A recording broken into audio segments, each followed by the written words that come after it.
అలా అన్నావు మంచి మాట. డబ్బులు కావాలంటే నేను కడతాను. కల్టిజిమ్ ప్యాకేజ్ 18,000 అండి సంవత్సరానికి. డబ్బులు ఇస్తే ఇప్పుడు వెళ్ళి కడేస్తాం. 18,000 నీ గాని చేతిలో 18,000 పెడితే తమ రేపు వరకు ఇంటి రారా. నీ దొంగ బుద్ధులు నాకు తెలుసులే గానీ నేను ఇప్పుడు ఒక యదో గురించి మాట్లాడడానికి వచ్చాను అనమాట. యాటిట్యూడ్ స్టార్ ఆడికి మనం పేరు ఇవ్వలేదు, మనం బిడుదు పెట్టలేదు, పెద్ద పెద్ద గొప్ప సినిమాలు కూడా ఏం చేయలేదు. కానీ ఆ యదోకి వాడే ఇచ్చుకున్నాడు యాటిట్యూడ్ స్టార్ అంట, చంద్రహాస్ అంట. తీసేవండి బోకుముంట సినిమాలు, రామ్నగర్ బండి, అక్కేపాలెం, వెంకట్రావు, తాచెట్లపాలెం, కనకారావు అని చెప్పి నెక్స్ట్ ఇంకో నీకు ఆషాఢానికి చేతికి రింగు, మంచి మంచి స్వీట్లు అన్ని తెచ్చిచ్చారు కదా. కాబట్టి కామ్గా ఉండు. నేను చెల్లితో మాట్లాడకపోవడం కారణం అదే. చెల్లి ఎప్పుడప్పుడు వస్తుంది, నాకు ఈ విషయం చెప్పుద్ది. నేనప్పుడు ఆషాఢం అయిపోయాక ఏదో ఒకటి సాల్వ్ చేసి మళ్ళీ పంపించేస్తా. అప్పుడు ఆషాఢం డబ్బులు నాకు మిగులుతాయి. ఎలా ఉంది నా ప్లాన్? హాయ్ ఫ్రెండ్స్, నేను మీకు ఒక విషాద గాథ చెప్పడానికి వచ్చాను. ఒక ప్రేమ కథ. అదేంటంటే ఫస్ట్ నేను మీకు ట్విస్ట్ చెప్పను, ఫస్ట్ మెయిన్ పాయింట్ చెప్పను, ఫస్ట్ ఎండింగ్ పాయింట్ చెప్తాను, తర్వాత మెయిన్ పాయింట్లోకి వస్తాను. ఒక రోజు పెళ్లి జరుగుతుందని చెప్పి అందరికి ఇన్విటేషన్ కార్డ్స్ వెళ్తాయి.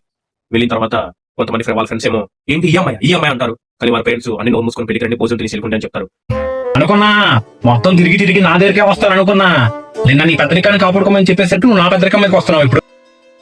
అవును, నా పరీక్షను తీసుకుని ఆంధ్రకోటలో ఎక్కిస్తున్నాం. మరి బండి మీద చూస్తున్నాను, అన్ని అబ్జర్వ్ చేస్తున్నాను. ఓ బంద్ చేయరా, నువ్వు మందు ప్లాన్ రేపు అందరికి ఫోన్ చేసి ఎందుకు ఇలా చెప్పడం? వాయిస్ బొక్క పీడిఎఫ్ పంపించి పీడిఎఫ్ గ్రూప్ క్రియేట్ చేసుకోండి. మందు ప్లాన్ అని చెప్పి గ్రూప్ క్రియేట్ చేసుకొని పీడిఎఫ్ పంపించి మొత్తం అదే చూసుకొని అదే చేసుకుంటారు. అలా సెట్ చేయి. ఇక గోడౌన్ కూడా సెట్ చేసి మన ఇంటికి చేసే గోడౌన్ ఎందుకు? నేను వెళ్ళిపోతాను, బయట కూర్చొని నేను మందు సపోర్ట్ చేస్తాను. గౌరీ అలాగా మడమం పెట్టావు, ఏమైంది?